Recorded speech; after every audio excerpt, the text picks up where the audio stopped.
Bugün Reportyorların Azadlıq və Təhlükəsizlik İnstitutunun mətbuat mərkəzində Redaktorlar Birliyi, jurnalist təşkilatları və hüquq müdafiəçiləri Xural qəzetinin baş redaktoru Əvəz Zeynallının həbsi ilə bağlı ictimai müzakirə keçirib.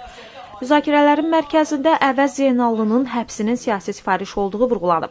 Əvəz Zeynallı ilə bağlı məhkəmə xronikası və deputat Gülər Əhmədovanın müxtəlif insanlarla telefon danışıqları sübut edir ki, jurnalist sifarişlə həbs edilib deyə Xural qəzetinin əməkdaşı Nurəddin Xoca qeyd edib. Vəkil Əsil Sadıqov bildirib ki, redaktorun barəsində həbs qəti imkan tədbiri seçilməsi və cinayət işi başlanması üçün heç bir əsas yoxdur. İttihama əsas kimi deputat Gülər Əhmədovanın baş prokuror yanında Korrupsiyaya qarşı mübarizə idarəsinə oktyabrın 19-da təqdim etdiyi şikayət əsas götürülüb.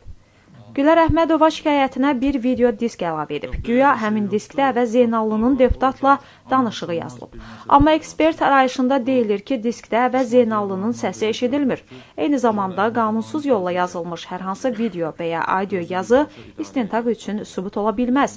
Vəkilin fikrincə, redaktorun yaşadığı evdə, şəxsi avtomobilində və qəzetin ofisində eyni vaxtda aparılan axtarış da qanunsuz olub.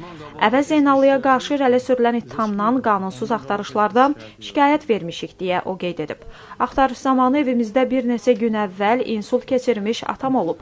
Axtarış aparanlar ev sahiblərindən heç kimi axtarış zamanı içəri buraxmayıb. Birinci olaraq qızıl külçələrinin, brilyantların və avtomat silahın harda olduğunu soruşublar. Yəqin ki, onlar jurnalistlərlə korrupsiyaçıların yerini səhv salıb deyə həbsdə olan baş redaktorun həyat yoldaşı Məlahət Zeynallı bildirib.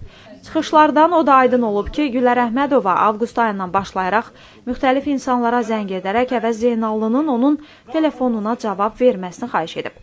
Bu insan 8 gün mənə zəng edib. Əvəz Zeynallının telefonuna cavab verməsi üçün ona ağız açmağımı xahiş edib. Nəhayət, Əvəz Zeynallı mənim xahişimlə Gülər Əhmədovanın telefonuna cavab verib deyə Yeni Müsavat qəzetinin baş redaktoru Rauf Arifoğlu qeyd edib.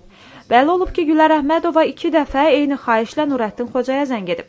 Bir neçə dəfə mən Əvəz Zeynallı ilə bir yerdə olanda Gülər Əhmədova onun telefonuna cavab verməsi xahişi ilə SMS mesaj göndərib deyə Qafqaz İnfo agentliyinin rəhbəri Elbruz Ərud bildirib.